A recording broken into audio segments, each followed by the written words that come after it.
Hi, Bethany here from the Art Conservatory.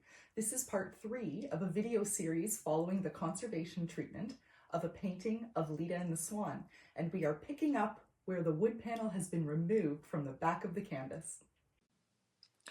These dark areas are the residues of animal hide glue that was used to adhere the canvas to the wood panel. These residues are swelled with an aqueous gel, reduced with a dull scalpel, and then left to dry under weights to leave us with a clean canvas on the back.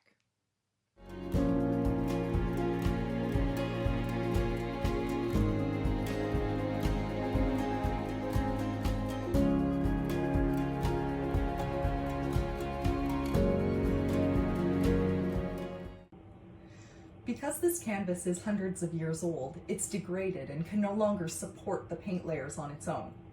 And since I have removed the wood panel, I have to replace that with a new stable auxiliary support.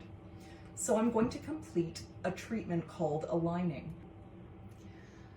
I'm going to mount the painting onto a new Belgian linen backing canvas with a dimensionally stable polyester interleaf using a thermoplastic adhesive specially designed for this purpose.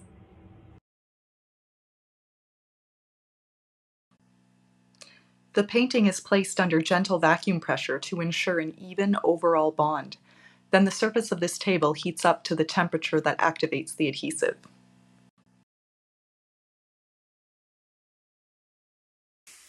We're coming to the end of the structural portion of the conservation treatment.